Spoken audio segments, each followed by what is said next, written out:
one has had a quantitative description of the electrical force since the times of Maxwell and Faraday in the 19th century.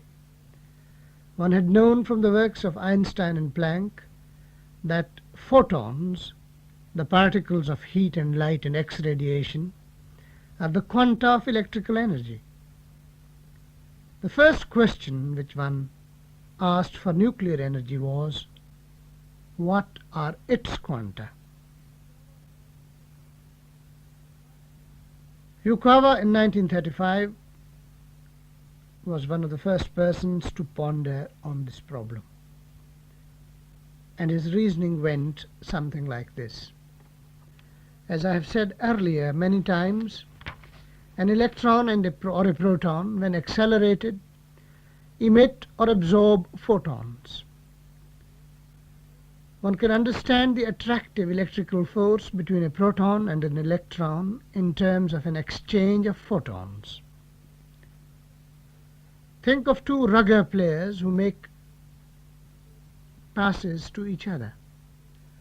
One throws the ball over, the other one catches it, throws it back again, and so on. This exchange of the rugby ball is impossible to carry out unless the players remain within a specified distance of each other. A spectator who from a distance cannot see the ball and its exchange may, however, notice that these two men always remain close to each other. If the spectator is a physicist, he will call this an attractive force between the two players. Just take over the analogy of these two players to the physics of elementary particles, to an electron and a proton. The electrons and the protons are the players. The quantum of the photon is their rugby ball. The proton emits the photon, the electron absorbs it, re-emits it a short while later, passing it back to the proton, and this continual exchange is what we believe is responsible for the proton and the electron remaining close to each other, for the attractive force between them.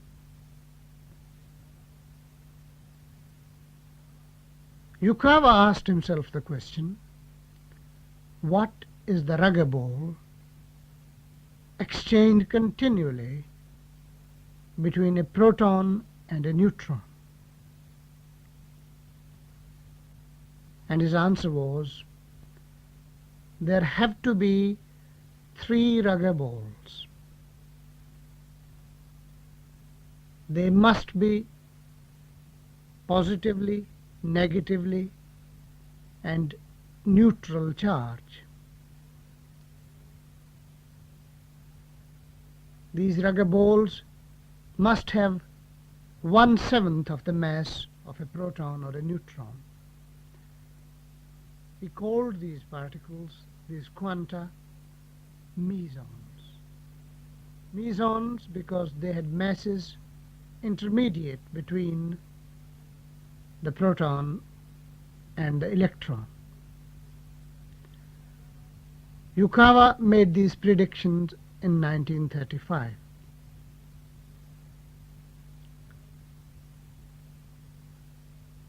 The war intervened, but the search for Yukawa's particles went on, and in 1949 Powell at Bristol was actually able to identify just the particles predicted by Yukawa. The quanta of the nuclear force had been found.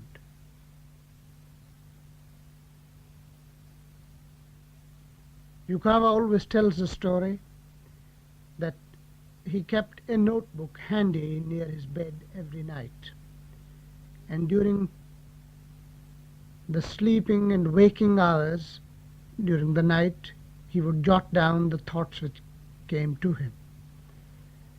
And every morning he would look eagerly at the notes he had made in the darkness to see if they made sense. Once, and only once, Did the notes make sense? And this was the beginning of the meson theory of nuclear forces. Yukawa's prediction of the mesons is one of the most fascinating stories in the interplay of pure thinking with experiment in our subject. And I shall continue this story and the discovery of companion particles to those which Yukawa had predicted in the next lecture.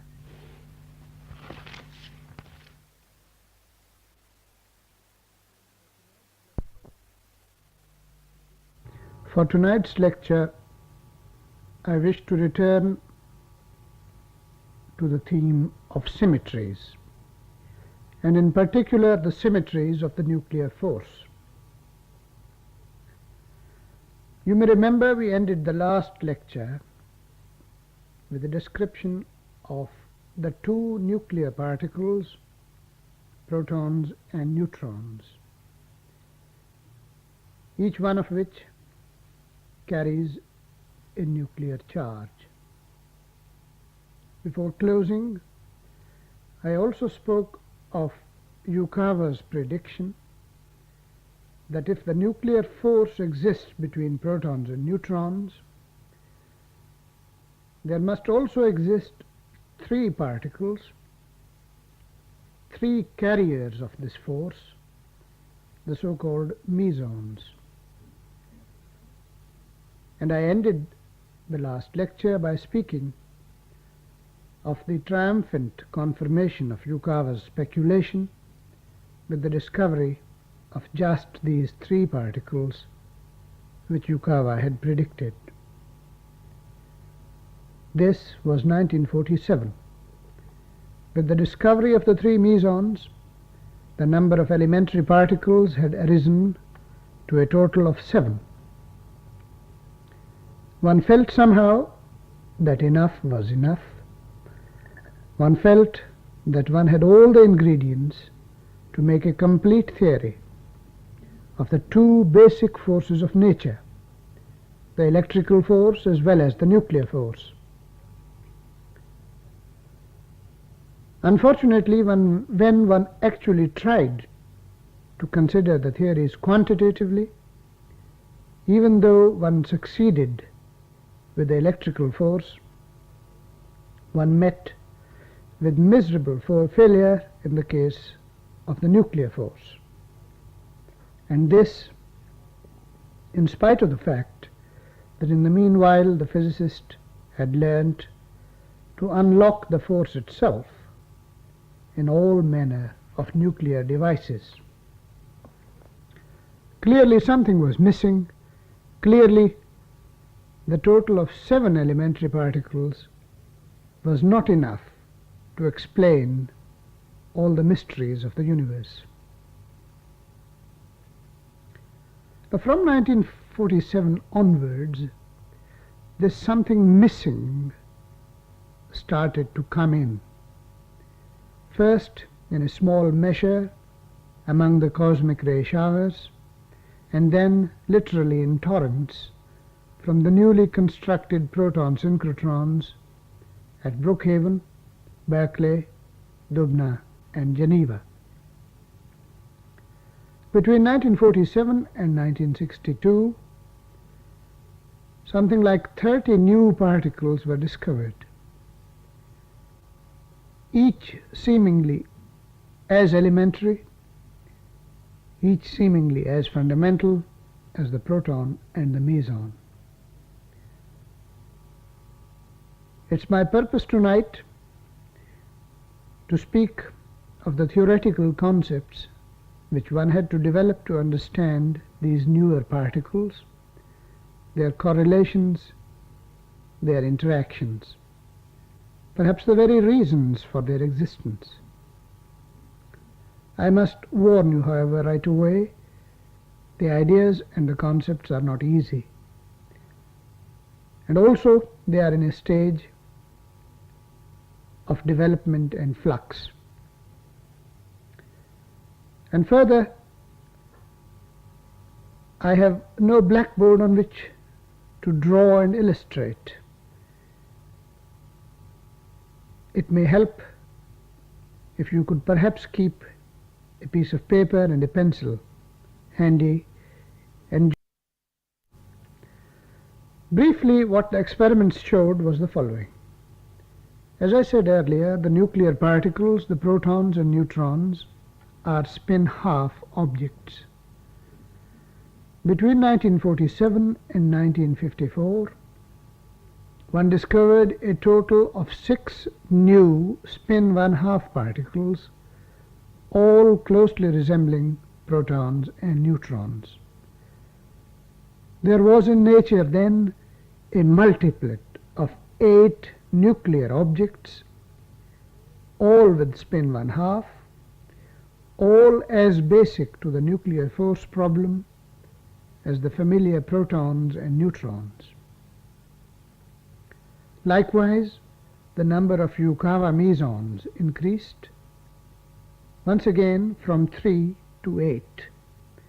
In Yukawa's language, there were not only 3 carriers of the nuclear force, but a total of 8. And as if this was not bad enough, in addition to these 2 families of mesons and nucleons, 2 other families of particles were discovered, each consisting of 9 entities. This flood of new particles, 34 in all, was bewildering. But even more bewildering was an account of their mutual interactions. As a rule, all nuclear particles can emit or absorb mesons, but the question was, which ones? What was the basic law governing the behavior of the newer objects? The situation was confused for a number of years, but around 1960 a definite pattern began to emerge, and the pattern could be summarized as follows. What I called the nuclear charge consists really, one discovered, of 2 distinct varieties. These varieties have been called the isotopic charge and the hypercharge. The names of these charges are not important. All that is important to remember is that nuclear charge is really of 2 varieties. When one discovered a multiplet of 8 particles, some members of the multiplet carry a hypercharge, others carry an isotopic charge. Some others carry both types of charges. The type of meson a nuclear particle can emit or absorb depends on the type of charge it carries. Together with the electric charge, the 2 nuclear charges make a totality of 3. One could then classify all the newly discovered particles in terms of these 3 charges. Let me summarize at this stage once again. A new era opened up in physics during the years 1947 to 1960. As a result of feverish experimentation with the giant accelerators, a new and perhaps embarrassing richness was discovered among the sets of nuclear particles and among the mesons. As I said earlier, it's not important to remember the names of the particles or their different correlations. All that is necessary to remember is that in early 1964 there was a total of 8 particles constituting a nuclear multiplet of spin-1/2, 9 other nuclear particles constituting a multiplet of spin-3/2, 8 Yukawa mesons forming a multiplet of spin-0, and 9 mesons of spin-1. Notice the recurrence of the magic numbers 8 and 9.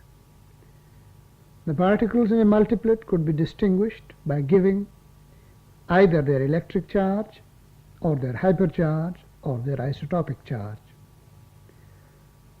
These facts, which I have summarized, took years of patient experimentation, long and lonely vigils among the snows of Jungfraujoch, or work with the multi-million accelerators, which are highly capricious machines. These results were not arrived in a day. They had to be deduced painstakingly from data which was often inadequate, but almost always cluttered with inconsequential secondary details. One of my colleagues, Professor Matthews at Imperial College London, once gave a brilliant description of how hampered the experimental physicist in our subject is. The only tool an experimental worker has is a beam of protons, accelerated by a synchrotron. One directs this beam onto a lump of copper or aluminium. From the number and the variety of particles which fly off at a given angle to the original beam direction, one is required to reconstruct and deduce the spins and the charges and the forces which may exist among the fundamental particles. The analogy which Matthews gave was that of a beautiful marble statue in a darkened room on which one is playing a jet of water from a hose. Supposing one cannot see the statue, all one can do is to scoop out the amounts of water which is splashed from each square inch of the statue. Suppose you were set the task of reconstructing how the statue itself looks, its lines and the figure and the shape, and the only information supplied was this spray of splashing water. I am sure you would begin to sympathize with the difficulties of the modern experimental physicist. Returning to my multiplets of 8s and 9s, the very first question which arose was this. Here are 8 or 9 objects, all essentially similar. Can we, in some approximation, treat these particles as manifestations of one single entity? Is there some unity in this multiplicity? Is there some single symmetry principle in terms of which one may comprehend the complexity presented by these particles? We had earlier an example of this essential unity. We had an example of this in the particles and antiparticles of Dirac. One can speak of a particle and its antiparticle, a proton and an antiproton, for example, as a two-fold multiplet. But we also know that the two particles in such a multiplet, the particle and antiparticle, are intimately related. The proton is the minus particle of the antiproton.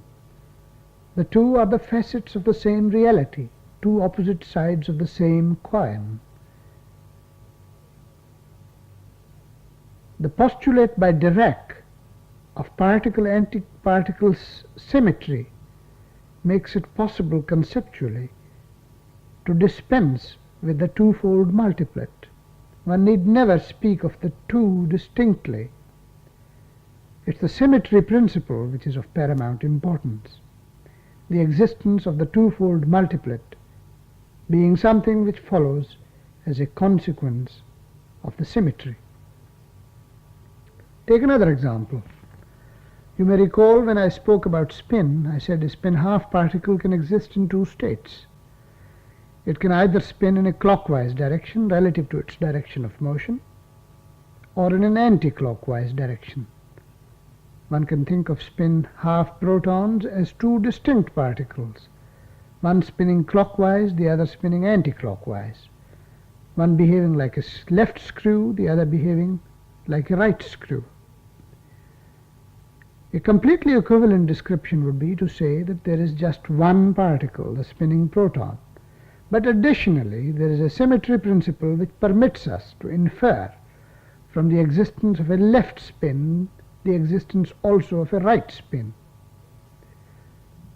Or take one more example. If you have a Persian carpet or an embroidered bed cover with a pattern on it, one can describe the pattern in many different ways. Take a concrete example of a hexagonal pattern, 6 flowers arranged on the corners of a hexagon.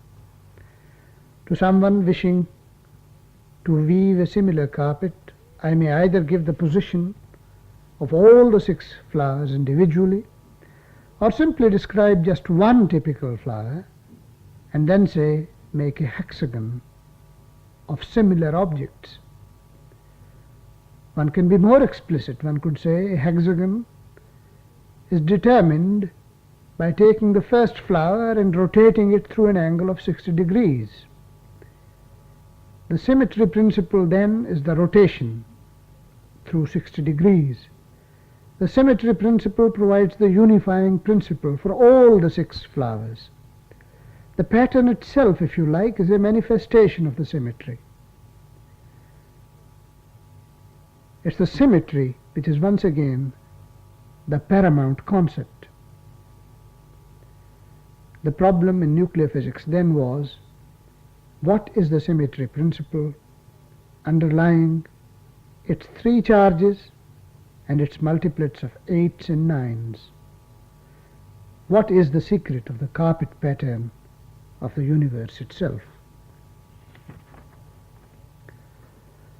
Now, about 100 years ago, one of the greatest mathematicians of the world, Sophus Lee, had tabulated all conceivable abstract symmetries. He had classified all symmetries, or symmetry groups as he called them, in terms of a number of key directions. Recall that to make a hexagon there is just one key direction, the 60-degree rotation.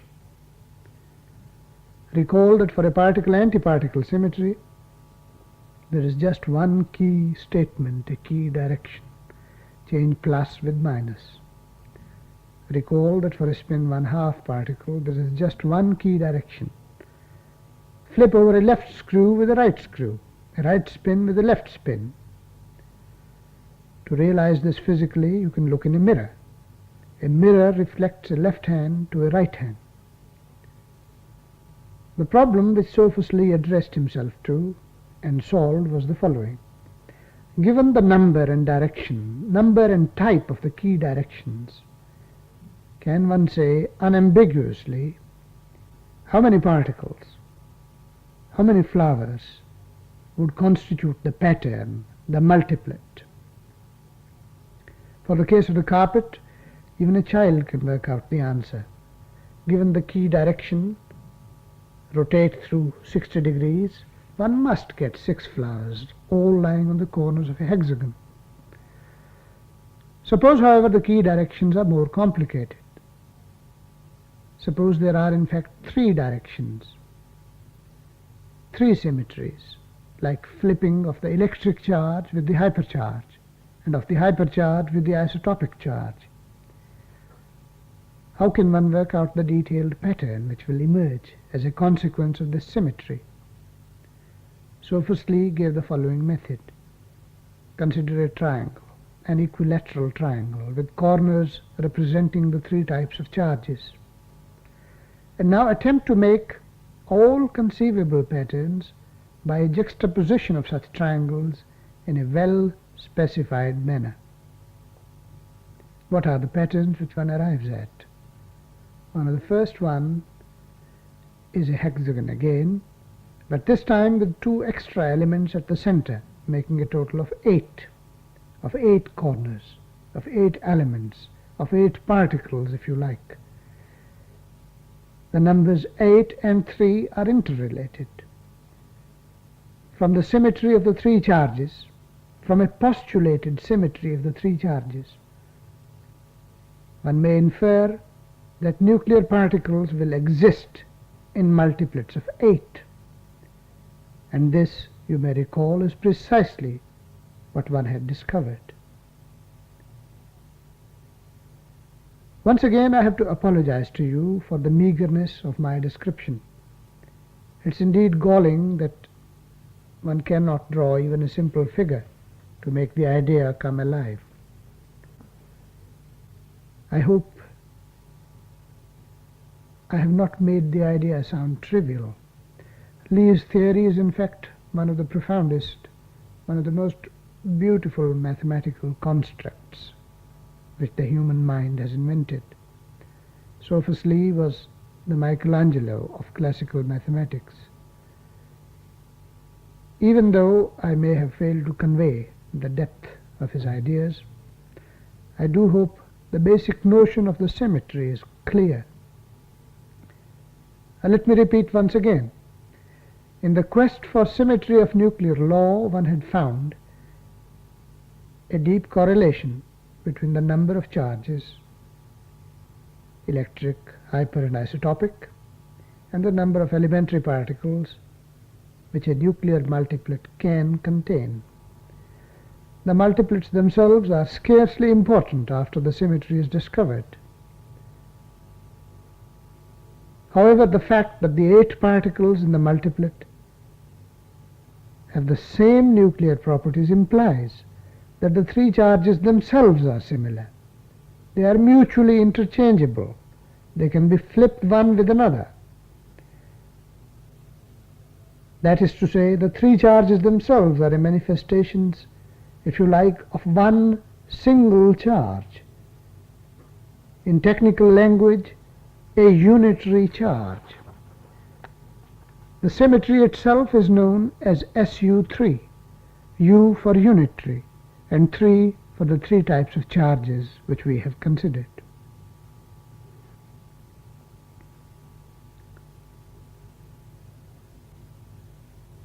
The unitary symmetry, the SU3 symmetry,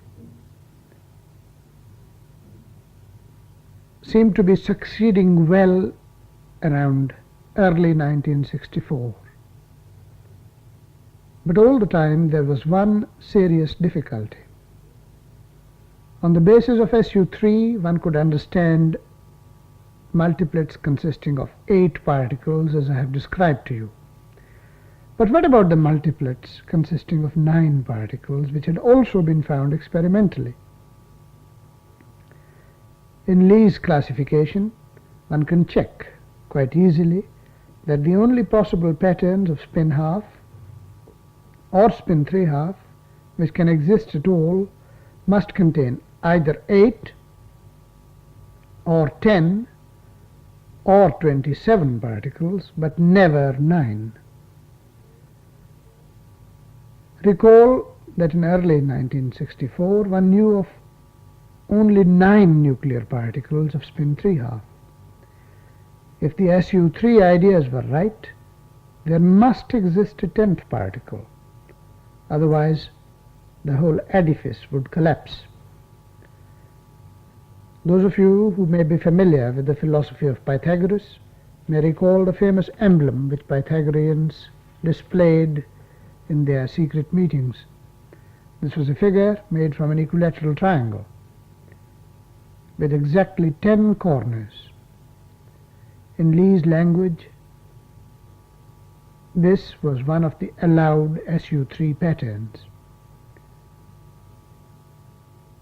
In 1964, one knew of 9 spin 3 half particles filling all the corners of the Pythagorean figure except the apex.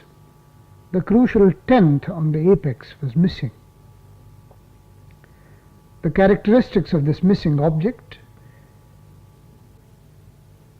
could be predicted almost exactly from the existence of the remaining 9. One could assert that the particle must carry an electric charge of -1 unit, a hypercharge of -2 units, and no isotopic charge. One could predict its mass. It must be nearly twice as heavy as a proton. Its spin must of course be 3 half. The search was on. And in February 1964, this elusive object was at last discovered. A team of 32 experimental physicists at the Brookhaven National Laboratory tracked down two of these particles, the so-called omega minuses, among the photographs which they had taken of millions of other particles which were scanned. These precious two omega minuses are in fact just the only two which exist in the whole universe to our knowledge. The discovery completely vindicated the application of the SU3 unitary symmetry. The possibility that such a symmetry might exist was first conjectured by Japanese physicists led by Professor Sakata in 1959. It was elaborated in the present form in 1961 by one of my pupils in London, Y. Neyman, and independently by Professor M. Gell-Mann at the California Institute of Technology. It represented a tremendous step forward, a deep synthesis in nuclear physics in 1964. As I said earlier, the validity of the symmetry was established in February of last year. The same year, however, SU3 was no longer news. A deeper still synthesis came in September 1964, and a still deeper one in January 1965. From its somewhat measured and slow growth, the physics of elementary particles acquired a momentum